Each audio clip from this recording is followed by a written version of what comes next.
생명을 주는 나무를 따먹을 수가 있도록 하나님께서 허락하셨습니다. 그렇다면 생명나무는 무엇을 의미하는 것일까요? 네, 맞습니다. 잠언 3장 18절에 지혜는 그것을 붙잡는 자들에게 생명나무니 그것을 간직하는 자는 다 행복하도다. 지혜는 예수님의 말씀, 하나님의 말씀을 의미하죠. 예수님 자신을 의미하죠. 예수님에 대해서 우리가 아는 바는 하나님의 말씀을 통해서 아는 바죠.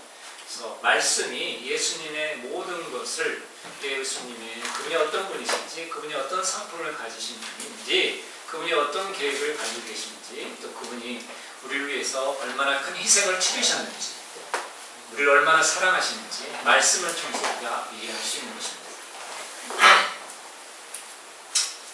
자, 그렇다면 아담은 에덴 동산에서 어떻게 생명을 유지할 수 있게끔 계획되었을까요? 아담은 흙으로 만들어졌습니다. 하나님께서 그 코에 하나님의 숨을 불어 놓으셨습니다. 그래서 그 흙이 작동하기 시작을 했어요. 그런데 아담은 에덴 동산에 어떻게 생명을 유지할 수 있었을까요? 하나님이 아니기 때문에 하나님이 아는 존재는 영원한 생명을 가질 수가 없죠. 영원한 생명을 가질 수가 없는데 어떻게 해서 생명을 유지할 수 있게끔 계획되어 있을까요? 네, 창세기 2장 22절 24절을 통해서 확인하겠습니다.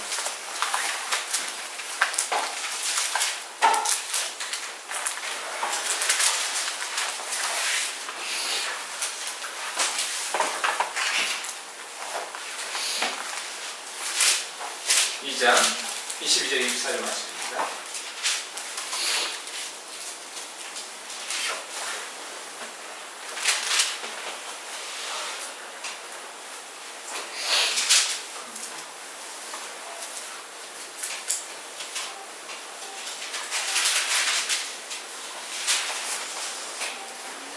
아니 3장입니다. 3장 22절부터 24절 나옵니다.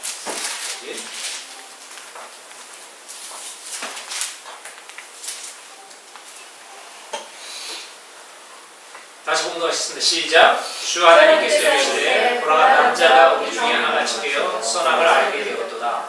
이제 그가 자기 손을 들어 생명나무에서 나는 것도 따서 먹고 영원히 살까 염려하노라 하시고 그런가 달게 주 하나님께서 에덴의 동산에서 그를 내보내사 그 출처가 된 땅을 갈게 하시니라. 이같이 그분께서 그 남자를 쫓아내시고 에덴의 동산 동쪽에 그룹들과 사방으로 도는 불타는 칼을 두어 생명나무의 길을 지키게 하시니라. 아멘. 하나님을 떠난 상태에서 생명나무를 먹게 되면 그 육체는 계속해서 살 수 있게끔 설계가 되어 있었습니다. 그래서 아담은 원래는 에덴 동산에서 생명나무 과일을 가지고 그 과일을 먹으면서 그 과일로 여러 가지 문제가 생기면 그 몸이 치유가 되면서 또한 영원히 살 수 있게끔 계획되었습니다. 계시록 22장에도 생명나무가 민족들의 병을 치유하게끔 생명나무 과일이 12계절마다 과일 열매를 맺는데 그 과일 열매는 민족들의 병을 치유하기 위해서라고 기록되고 있습니다. 자, 그렇다면 선악과는 무엇을 의미하는 것일까요? 선악과는 무엇을 의미하는 것일까요? 여러분 3장 5절 말씀을 읽어보겠습니다. 3장 5절 말씀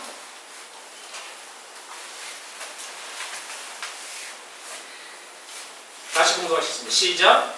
너희가 그것을 먹는 날에 너희 눈이 열리고 너희가 신들과 같이 되어 선악을 알 줄을 하나님이 아시느니라 하니라. 그렇죠? 이거 누구 얘기입니까? 사탄이 이거를 유혹할 때 한 얘기입니다. 근데 이 말이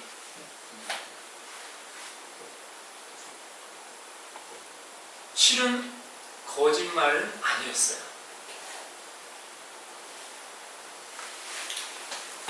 전체가 거짓말은 아니었습니다. 신들과 같이는 되지 못하였지만, 왜냐하면 생명이 없기 때문에 신들과 같이는 되지 못했지만 하나님처럼 되어 선악을 구별하게끔 바뀌게 알게 됩니다. 그 말씀이 어떻게 되어 있어요? 하나님 말씀을 통해서 아까 우리가 읽어봤죠, 그죠? 22절 보면, 3장 20절 보면 주 하나님께서 이르시되, 이건 하나님 말씀이에요. 보라, 남자가 우리 중에 하나같이 되어 선악을 알게 되었도다. 선악의 판단은 누가 할 수 있는 겁니까, 원래? 전지전능하시고 완전하게 의로우신 하나님만이 이것은 옳다, 이것은 그르다 판단할 수 있는 거예요. 인간은 완전하지 않고 또 공의롭지 않기 때문에 그 선악을 판단할 수 있는 자격 자체가 없는 거죠. 이것은, 이 법칙은 형제 자매들에 대해서도 적용되는 것입니다. 그래서 어떤 사람이 굉장히 누구에 대해서 비판을 많이 하고 판단하고 정죄를 많이 하는 것은, 이것은 선악과를 따먹은 그 영향 때문에 하는 거예요. 하나님만이 어떤 형제에 대해서 선악을 판단할 수 있고, 또 내가 어떤 일을 잘못했을 때 그리스도 심판상에 가서 내가 그거에 대해서 계산을 해야 됩니까? 다른 형제가 나를 정죄하고 판단하는 그 형제가 계산하게 됩니까, 여러분? 그래서 교회 안에서 어떤 형제 자매 계속 비판하는 사람이 있어요. 근데 그 사람이 그 사람 대신 그리스도의 심판상에 가서 대신 계산을 담당해 줄 수 있어요? 없잖아요. 그 사람이 하나님과 덕대하여 계산하는 거예요. 그렇기 때문에 우리는 형제 자매들을 결코 판단할 수가 안 되고, 사회생활에서도 어떤 사람들에 대해서 정죄하거나 판단하는 일을 하여서는 안 됩니다. 마음속에 그런 생각이 일어날지라도 주님께만 나가서 얘기하는 거예요.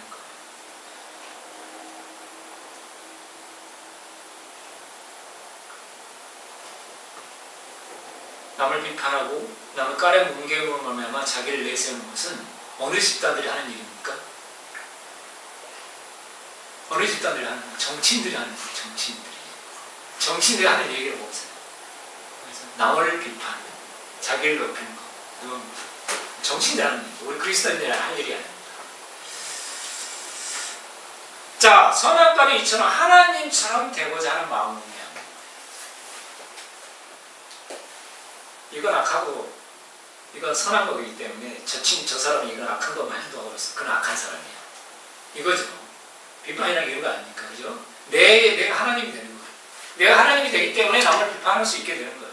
내가 기준이 옳다고 생각하기 때문에, 내 기준이 100%라 생각하기 때문에 저 사람을 비판하게 되는 거예요. 그렇죠? 내가 옳다고 생각하니까 비판하게 되는 거예요. 내가 옳다고 생각하는 것은 하나님만이 가질 수 있는 거예요. 그러한 권리나 그러한 자격은 인간은 결코 갈 수 없습니다.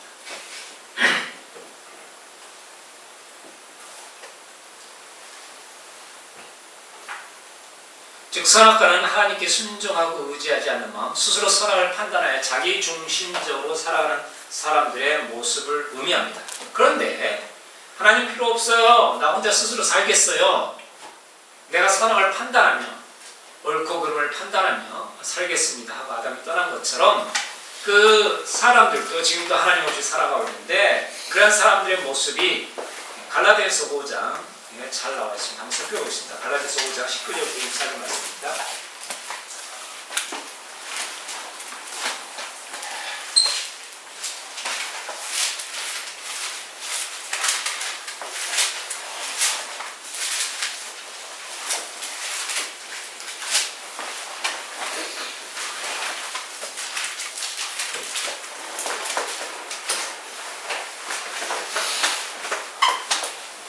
선악과는 하나님을 떠나고 하나님 마음에 두지 않으며 영이 죽은 상태에서 육신의 판단에 따라 살아가는 사람들을 의미합니다. 자, 19절부터 그런 사람들의 모습이 나와 있어요.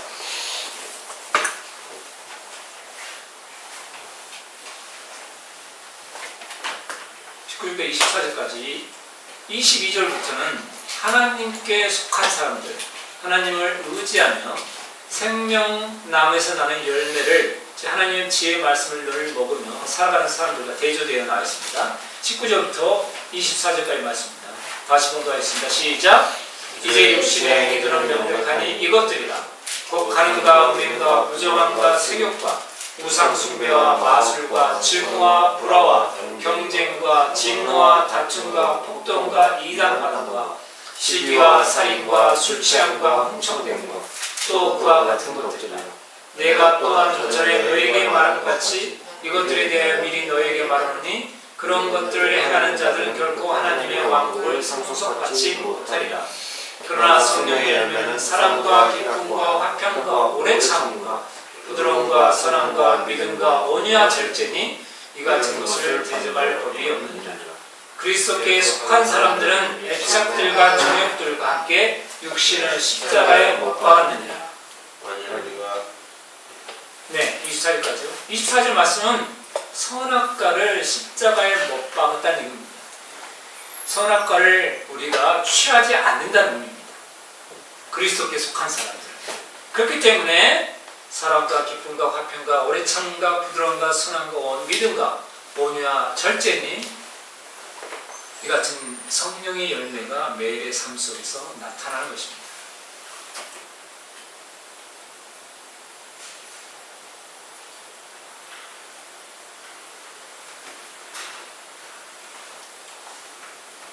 사람들과 불화하고 시기하며 다투며 판단하고 정죄하는 것은 선악과를 취하는 사람들의 부정적인 모습입니다. 자, 이제 아담과 이브가 선악과를 따먹었습니다. 먼저 이브가 따먹고 아담에게도 보냈죠. 선악과를 따먹고 나서 그들은 스스로 무엇을 제일 먼저 판단했을까요? 선악과를 먹자마자 판단 능력이 생겼어요. 선악을 판단할 수 있는. 첫 번째 판단한 것이 무엇일까요? 네? 네. 자신들의 벌거벗은 모습을 보고 이것은 부끄러운 일이다라는 것을 판단하였습니다. 사실 이것은 아까도 말씀드렸지만 완전하게 의로우신 하나님께서 부끄러운 일인지 아닌지 판단하실 내용이었습니다. 그리고 하나님께서 정하실 내용이었습니다. 선악과를 따먹기 전에 아담과 이브는 선악을 판단하지 않았기 때문에 전적으로 하나님께 의지하였기 때문에 하나님의 주신 말씀에 전적으로 의지했기 때문에 부끄럽다 판단하지 않았습니다. 다 같이 2장 25절과 창세기 3장 7절부터 10절까지 말씀을 비교해 가면서 읽도록 하겠습니다. 2장 25절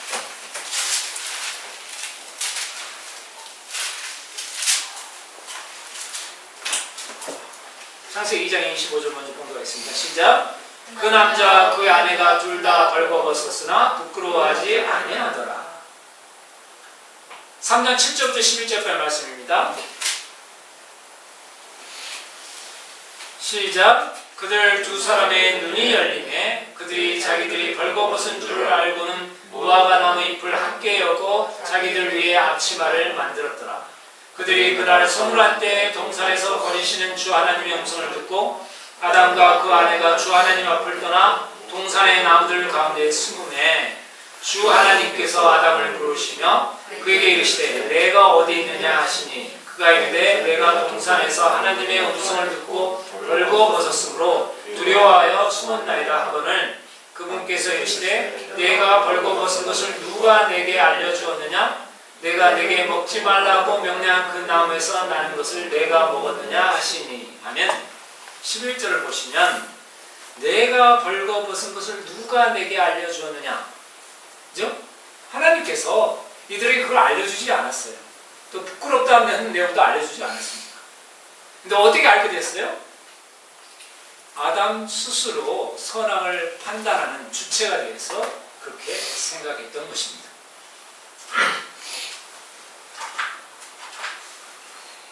이로 인류는 너무나 비극적이게도 자신의 판단에 따라 선악을 정하고 그 기준에 따라 행동하는 길로 나아가게 된 것입니다.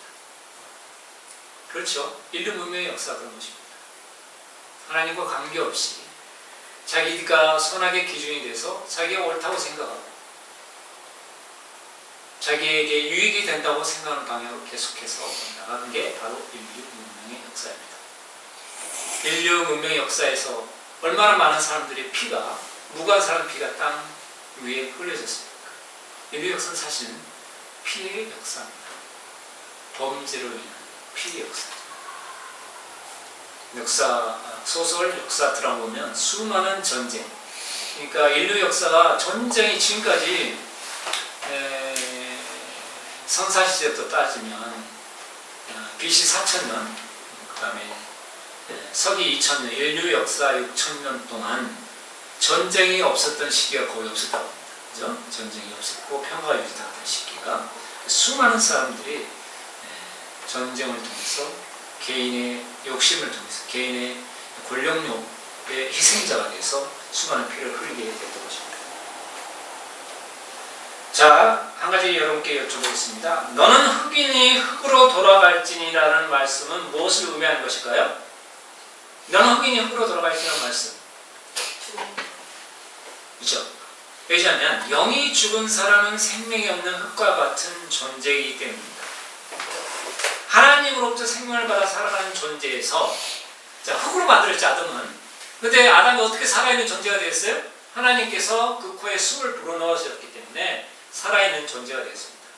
그런데 하나님으로부터 주어지는 생명의 공급이 단절된 상태가 되었기 때문에 영이 죽은 상태가 되기 때문에 그는 흙으로 돌아갈 수밖에 없었습니다.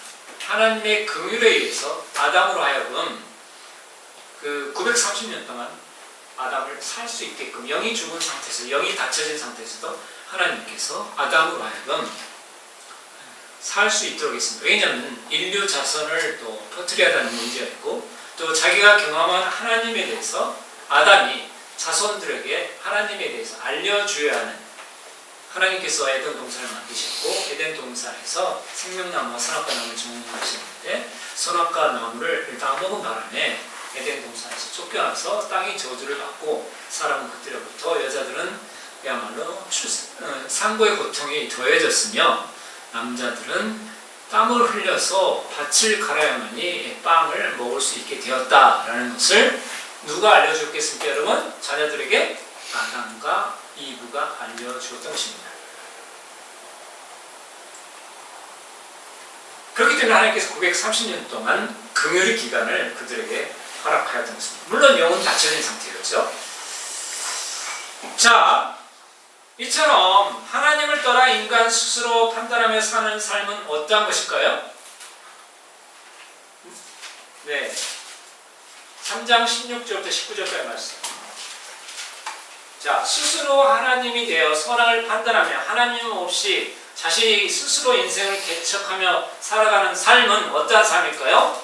3장 16절 19절 읽어보겠습니다. 다시 공부하시겠습니다. 16절부터 19절까지 말씀입니다. 시작. 여자에게 이르시되 내가 내 고통과 수치를 크게 늘리리니 네가 고통 중에 자식을 낳을 것이요 또 너의 열망이 내 남편에게 있겠고 그가 너를 다스릴 것이니라 하시고 아담에게 이르시되 내가 내 아내의 음성에 귀를 기울이고 내가 내게 명령하여 이르기를 너는 그곳에서 나는 것을 먹지 말라 하고 말한 그 나무에서 나는 것을 먹었은즉 땅은 너로 인하여 저주를 받았고 너는 평생토록 고통 중에 땅의 소산을 먹으리라. 또한 땅이 내게 가시덤불과 엉겅퀴를 내리라. 내가 들의 채소를 먹으며 땅으로 돌아갈 때까지 내 얼굴에 땀을 흘려야 빵을 먹으리니 이는 내가 땅에서 취하졌기 때문이라. 너는 흑이니 흑으로 돌아갈 것이니라 하시니라. 자, 하나님 없이 사는 삶 저주죠. 땅도 저주를 받아서 엉겅퀴를 내야 하고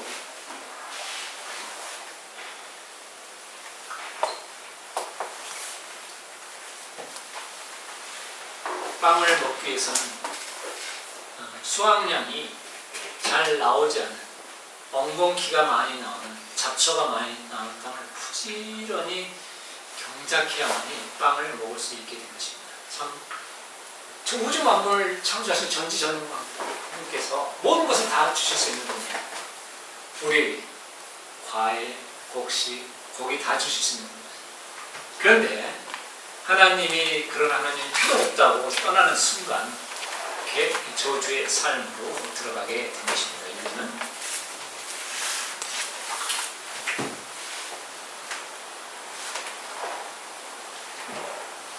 자, 아담과 하와는 선악과를 따먹고도 곧바로 죽지 않았습니다. 전 시간에 한번 살펴본 것 같은데 아담은 930세까지 살았습니다. 그렇다면 2장 17절에 하나님께서 선악을 알게 하는 나무에서 나는 것을 먹지 말라. 그 나무에서 나는 것을 먹는 날에 내가 반드시 죽으리라고 말씀하신 것은 무엇이 죽는다는 뜻일까요? 영혼. 네. 영이 죽는다는 것입니다.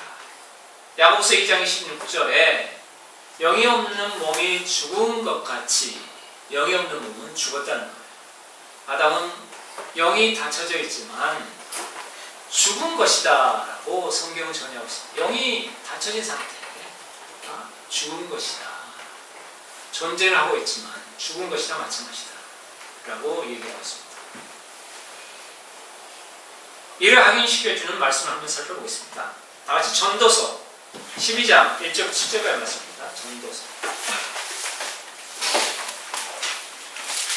욥기, 시편, 잠언, 전도서 순으로 되어 있죠.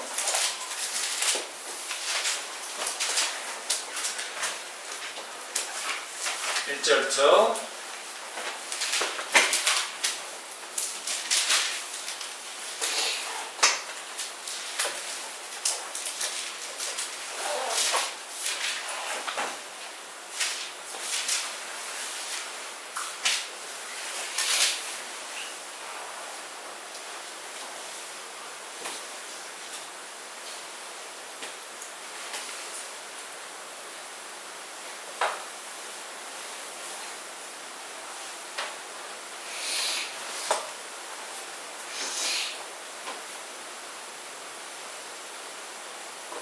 자, 여러분 번갈아가며 봉독하겠습니다. 제가 먼저 봉독하겠습니다. 이제 내 젊은 시절에 내 창조자를 기억하라. 곧제 나는 날들이 이르기 전에 혹은 내가 말하기를 내가 이 해들을 기뻐하지 아니하로라 하는 그런 해들이 가까이 이르기 전에 해와 빛과 달과 별들이 어두워지기 전에 혹은 비가 오기 전에 구름들이 들어가기 전에 기억하라. 그날에는 집을 지키는 자들이 떨며 강한 자들이 자신을 구부리고 맷돌 가는 자들이 적음으로 그치며 창문들로 내다보는 자들이 어두워지리라. 맷돌 같은 것이 낮아질 때 문들이 거리에서 닫힐 것이며 새소리의 욕구가 일어날 것이며 음악하는 딸들이 다 생활하게 될 것이며 또한 그들이 높이 있는 것을 무수하며 두려움들이 길에 있고 아몬드 나무가 무성하며 메뚜기가 짐이 되고 욕구가 그치리로다. 이는 사람이 몰리는 자기 집으로 돌아가며 애국하는 자들이 거리들로 다니기 때문이로다. 혹은 문들이 불리고 문들이 부딪히고 물러서 새벽 던지고 바퀴가 물러나고 들이 떨어지니 그때 흙은 전에 있던 대로 땅으로 돌아가며 영은 그것을 주신 하나님께로 돌아가리로다. 아멘. 저는 이거 한번 살펴봤는데 사람이 성장하고 늙고 죽는 과정을 이렇게 시적으로 표현한 것입니다.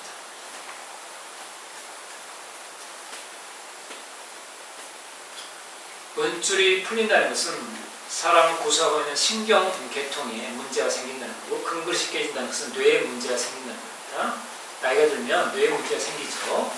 그 다음에 물 항아리가 샘에서 깨지고 바퀴가 물 저장고에서 깨지기 전에 물 항아리는 여러 가지 인간의 순환 계통에 속한 장기들을 의미하는 거고요. 그 다음에 바퀴가 물 저장고에서 깨지기 전에 바퀴는 사람의 여러 가지 운동기관을 의미합니다. 기억할지니 그때 흙은 전에 있던 대로 땅으로 돌아가며 이렇게 되면 결국 사람들은 흙은 전에 있던 대로 땅으로 돌아가며 영은 그것을 주신 하나님께로 돌아가야 된다. 그러므로 그 영이 거듭나야 된다는 것입니다. 왜냐하면 그 영이 다시 닫혀진 영이 켜지지 않으면 그 영이 회복되지 않으면 그 영은 계속할 기회가 없기 때문에 계속받을 기회가 없기 때문에 하나님의 심판의 손에 올려지게 되는 것입니다.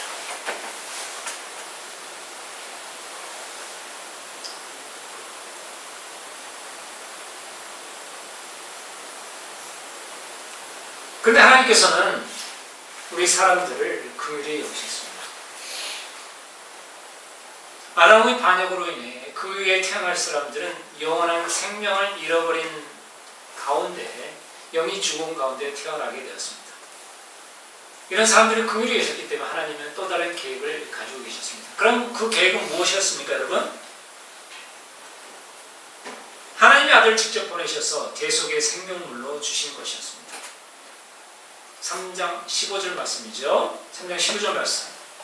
창세기 3장 15절 말씀. 여러분 너무나 잘 아시는 말씀이죠.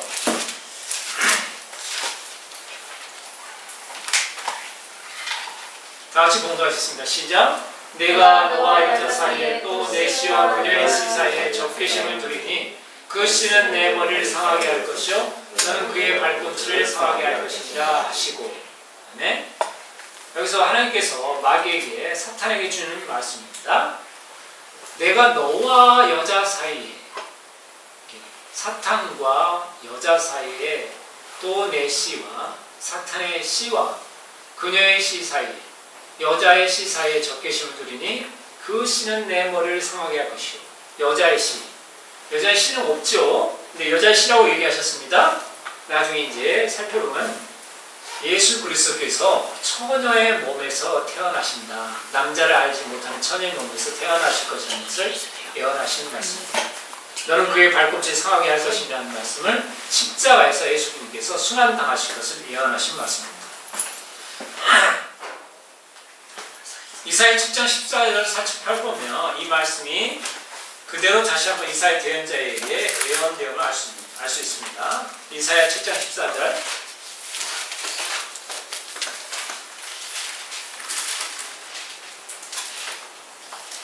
그 맛이 좀 더 구체적으로 성경은 점진적으로 계시를 하기 때문에 좀 더 구체적으로 이제 하나님께서 말씀을 주시죠.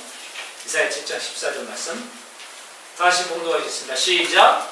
그러므로 주께서 친히 한 표적을 너에게 주시라. 보라 처녀가 수태와 아들을 낳고 그의 이름을 임마누엘이라 하리라. 임마누엘이라는 말씀은 우리와 함께 하시는 하나님이라는 뜻이죠. 마태복음 1장 18절부터 23절 보면 그 임마누엘 하나님께서 예수님께서 이 땅에 오셨다라는 것이 기록되어 있습니다. 자, 여기서 퀴즈 하나 내겠습니다.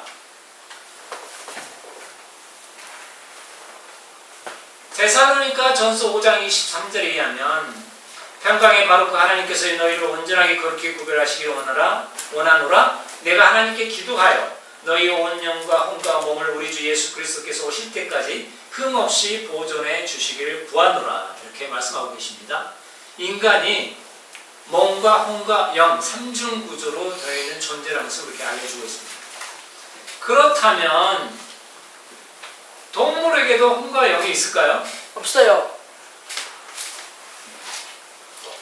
사람이 판단하면 없는 것 같은데. 없는 것 같다고는 얘기할 수 있죠. 그죠? 없죠. 하나님의 말씀을 통해서 살펴보겠습니다. 아 진짜요?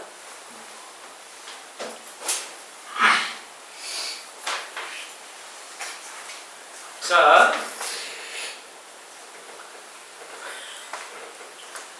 잠언 3장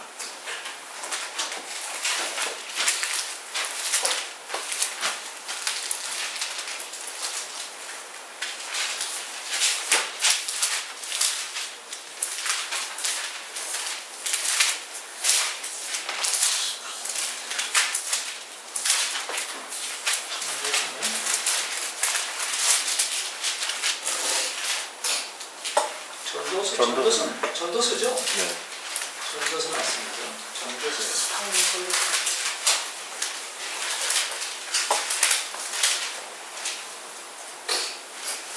전도서 맞습니다. 전도서 있는 말씀입니다.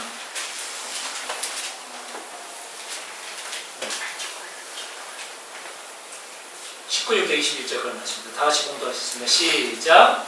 사람들의 아들들에게 일어나는 것이 짐승들에게 일어나니 곧 한 가지 일이 그들에게 일어나니라. 이것이 죽는 것 같이 저것도 죽나니 참으로 그들이 다 한숨을 가졌도다.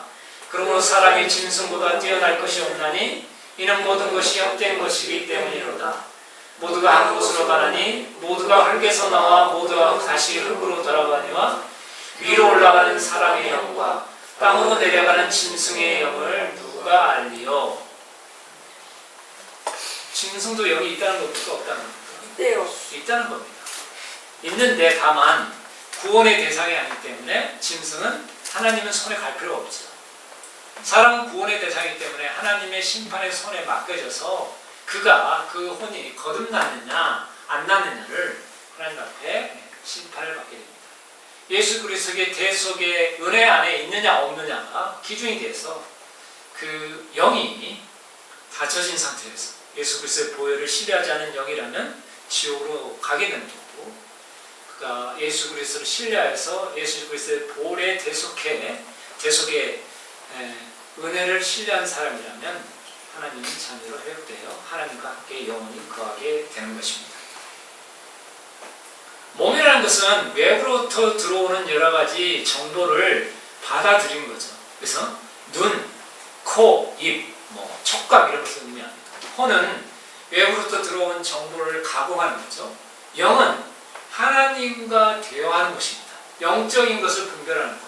또한 영은 성령께서 우리 안에 들어오시도록 만들어진 공간이에요.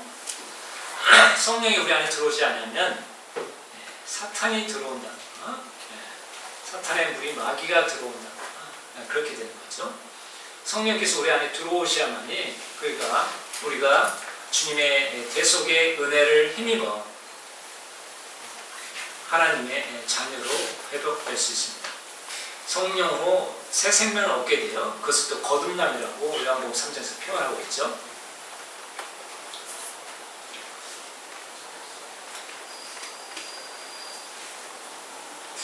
왜 짐승에게도 영을 주셨을까?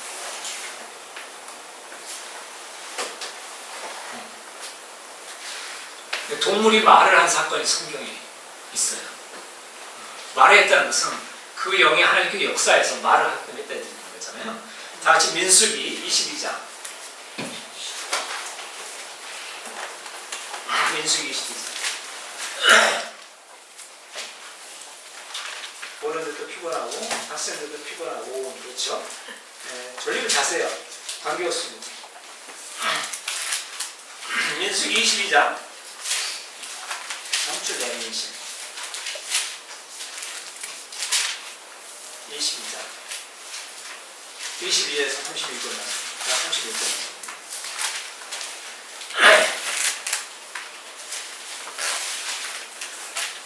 자, 여러분 번갈아 공부하겠습니다. 제가 먼저 읽겠습니다. 그가 간 곳으로 인하여 하나님의 분노가 타올라 주의 천사가 대적이 되어 그를 치려고 길에 서니라. 이제 그는 자기 나귀를 탔고 그의 두 종은 그와 함께 있었는데 나귀와 주의 천사가 칼을 빼어 살리고 길에 선 것을 보고 길에 선 사람은 저로 돌아가고 고라니 나귀를 뒤로 돌리려고 살리니라. 그러나 주의 천사는 포도원 길에 섰고 이편과 저편에는 담이 있더라. 나귀가 주의 천사를 보고 몸을 담에 대고 발람의 발을 담에다 찔르매 그가 다시 나귀를 때리니 주의 천사가 더 가서 오른쪽으로나 왼쪽으로 돌이킬 길이 없는 좁은 곳에 서니라. 나귀가 주의 천사를 보고 발람의 곁에 엎드리니 발람의 분노하여 생수줄과 나귀를 때리니라. 주께서 나귀 입을 여시니 나귀가 발람에게 이르되 내가 주인에게 무슨 일을 하였기에 주인이 나를 이같이 3번이나 때리시나이까 하매 발람의 나귀에게 이르되 내가 너를 마음이 때문에 내 손에 칼이 있었다면 몸으로 죽였으리라. 나귀가 발람에게 이르되 나는 주인의 소유가 된 이후로 이날까지 주인께서 타시던 주인의 나귀가 아니니까 내가 지금까지 주인에게 이와 같이 행하는 버릇이 있었나이까 하매 그가 이르되 없었느니라 하더라. 그때에서 발람을 보시되 주의 천사가 칼을 빼어 살림을 보고 길에 선 것을 보고 머리를 숙이고 얼굴을 내려다본 작자로 뿌리니라. 아멘. 나귀가 뭘 했어요? 말했어요. 말을 했어요. 발람보다 나귀가 영적 눈이 열려가지고 주의 천사를 알아봤습니다. 발람은 몰랐는데.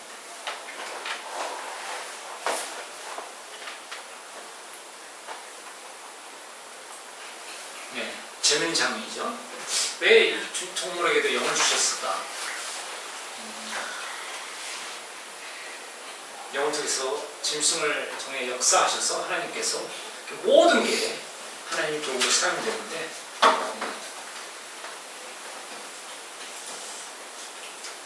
물질의 유혹에 넘어와서 이스라엘 백성을 저주하려는 개헌자 발람을 깨우치려 한 사건이 있었습니다. 거기서 나귀가 말을 한 사건이 있었죠.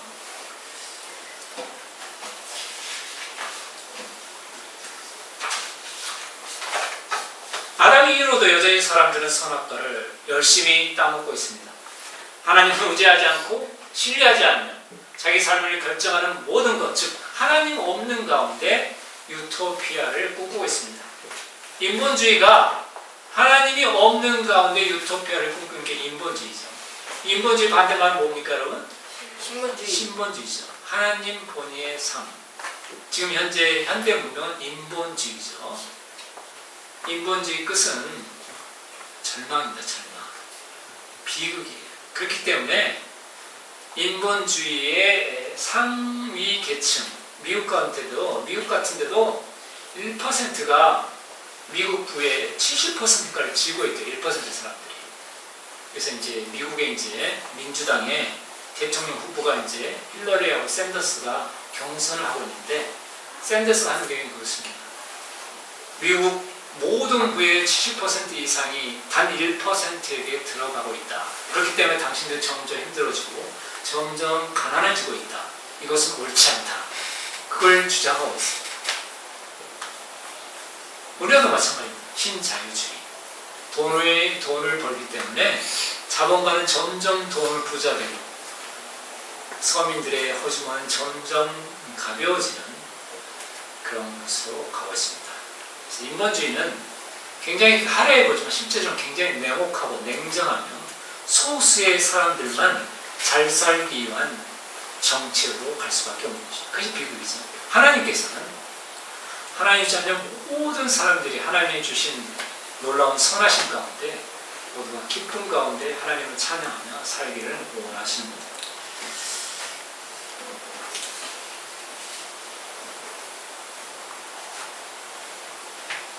이처럼 사람들은 지금도 여전히 선악과를 따먹고 있습니다. 하나님을 의지하지 않고 신뢰하지 않으며 자기 삶을 스스로 결정하며 살아가고 있습니다. 선악과를 매일 의지하며 하나님을 찾지 않은 사람들의 삶과 하나님을 신뢰하며 하나님께 소망을 둔 사람들을 비교해놓은 하나님의 말씀이 있습니다. 너무나 적절한 말씀인데요. 다 같이 예레미야 17장 5절부터 8절까지 말씀입니다. 이 말씀을 읽어보고 오늘 오후 설교를 마치도록 하겠습니다. 예레미야 17장 5절부터 8절까지 말씀입니다. 이사야 다음에 예레미야가 있습니다. 시가서 다음에 이사야가 나오고 이사야 다음에 예레미야겠죠. 예레미야 17장 5절부터 8절까지.